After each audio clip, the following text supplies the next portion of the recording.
السلام علیکم ورحمۃ اللہ وبرکاتہ. بھائی یوسف بھائی، وہ تھوڑا شاید نیٹ ورک کا پرابلم ہے، اس لیے آڈیو ریکارڈنگ کر کے بھیج رہا ہوں. دراصل بات یہ ہے کہ ہماری انڈیا کی جماعت یہاں پر چل رہی ہے.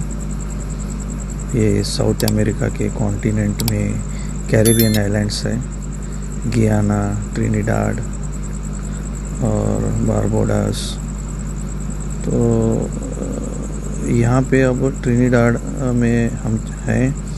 یہاں پہ ایک مشہور مدرسہ ہے اس کانٹیننٹ میں. ٹرینیڈاڈ کا جو مدرسہ ہے دارالعلوم، یہ بہت مشہور ہے یہاں پہ. اور یہاں کے کئی ان کانٹیننٹ سے، مطلب ان کنٹریز سے، مختلف کنٹری سے یہاں پہ بچے پڑھنے کے لیے آتے ہیں. تو دراصل بات یہ ہے کہ کچھ تقریباً 1973 میں کچھ 6 جوان جو ہے وہ انڈیا آ گئے، اور انہوں نے 4 مہینے کا وقت لگایا اللہ کے راستے میں. ان کی فکر ہوئی کہ ہم اپنے علاقے میں جا کر کچھ کریں. تو مولانا انعام الحسن صاحب حضرت جی اس زمانے میں ان کو مشورہ دیا کہ آپ مدرسہ جوائن کریں، عالمیت کی پڑھائی ختم کریں. تو پھر انہوں نے ان حضرت جی کے کہنے پر بنگلور کے مدرسے سبیل الرشاد میں تعلیم پائی. پھر وہاں سے آ کر حضرت جی کی توجہ ان کے علاقے میں کچھ زیادہ ہی تھی. تو ان کی توجہ اور ان کی فکر، یہ نوجوان عالم بننے کے بعد وہ لوگ یہاں پر آ کر مدرسہ قائم کیا. آج الحمدللہ ہمارا جانا ہوا اس مدرسے میں، ہماری زیارت ہوئی. تو ماشاءاللہ دل کو سکون ہوا کہ ایسے علاقے میں جہاں پر ماحول بے دینی کا ہے اور یہاں پہ حالات ایسے ہیں کہ مذہب کا کوئی امپورٹنس نہیں ہے، مذہب کا بالکل امپورٹنس نہیں ہے. جو دیندار طبقہ ہے وہ دعوت اور تبلیغ کا طبقہ ہے، اور مدارس سے جو فارغ ہوئے ان کا طبقہ ہے. اس کے علاوہ پورا مطلب بڑا مجمع جو ہے وہ ریلیجیس کا کوئی تصور ہی نہیں ہے ان کے پاس. کوئی شوہر کرسچن ہے تو بیوی ہندو ہے، اور بچے جو ہے مسلم ہے. اس طرح سے یہاں پہ حالات ہیں. تو دینداری جو ہے ان تک محدود ہے جو دعوت اور تبلیغ میں لگے ہوئے ہیں یا پھر مدارس سے فارغ ہوئے ہیں. تو میں یہ اب مفتی ارشد اور یہ جو مولانا نصیر، ان کے جو یوٹیوب پہ کلپس آتے ہیں یا پھر آپ کے ساتھ جو ان کا کال پہ جو مذاکرہ ہوتا ہے، یہ سمجھ میں نہیں آتا یہ علماء ہو کر جو ہے اس کام کی کیوں مخالفت کر رہے ہیں، اسے بدعت کیوں کہہ رہے ہیں. آج اس مدرسے سے اس علاقے میں کئی علماء فارغ ہو رہے ہیں، اور کئی گھرانے جو ہے وہ دیندار بن رہے ہیں.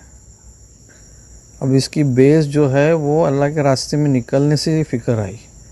ان نوجوانوں نے 4 مہینے اللہ کے راستے میں لگایا. پھر حضرت کی توجہ حضرت جی انعام الحسن صاحب رحمۃ اللہ علیہ کی اس علاقے پہ تھی. پھر انہوں نے ان کو یہاں پہ بھیجا، اپنے مقام پر جا کر مدارس قائم کرو. وہ عالم بنے، عالم بن کر یہاں آ کر اس کی محنت کی. تو اس طرح سے دین کا کام اس طرح سے ہو رہا ہے. تو ان کو سمجھ میں نہیں آتی کیا تکلیف ہے اس سے، مطلب پرابلم کیا ہے. اگر یہ کام کوئی جاہل شروع کرتا تو سمجھ میں آتی. تو ان کی تو اس کام کی تو شروعات علماء سے ہوئی ہے. ہر شعبے کا ہر وقت جو ہے علماء نے اس کی رہبری کی ہے. مولانا الیاس صاحب رحمۃ اللہ علیہ، مولانا یوسف صاحب رحمۃ اللہ علیہ، مولانا انعام الحسن صاحب رحمۃ اللہ علیہ، ان کے زمانے سے کام شروع ہوا ہے. اور اس وقت تو بڑے بڑے اللہ والے تھے، انہوں نے اس کام کی تائید کی ہے اور اس کام کو چل پڑا ہے. اب یہاں پر ہم دیکھ رہے ہیں کہ کتنا نفع ہو رہا ہے، امت کو کتنا نفع ہو رہا ہے اس علاقے کے اندر. تو اس طرح سے یہ امت کو یہ لوگ کاٹ رہے ہیں اس کام سے. بھئی جماعتیں وہاں سے آ کر یہاں محنت کر رہی ہے، ہاں، اور جو ہے وہ کچا پکا اپنے حساب سے جیسا بھی وہ بنا رہی ہے، سونا آگے پیچھے کر رہی ہے، اور دعوت کی مبارک محنت کے ذریعے سے راتوں کو اٹھ کر دن میں محنت کرنا، رات کو اٹھ کر کے ایک ایک کے لیے دعا کرنا.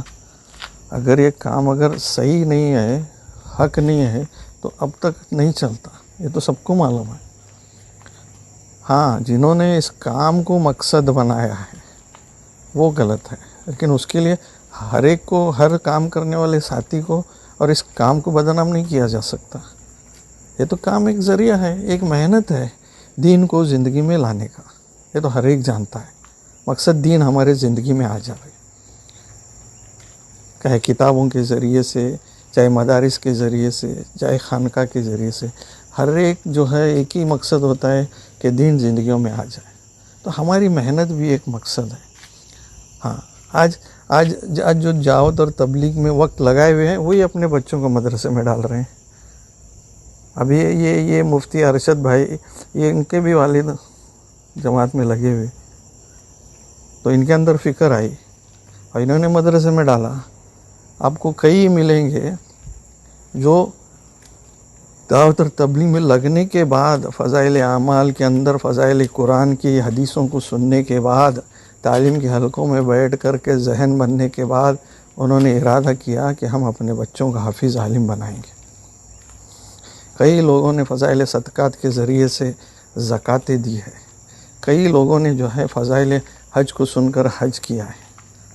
تو یہ محنت کے ذریعے سے ہر ایک جانتا ہے کہ زندگیوں کے اندر دین آیا ہے، اور جو سطح پر دین 100 سال پہلے تھا اس سے کئی زیادہ جو ہے آج الحمدللہ زندگیوں میں آیا ہے.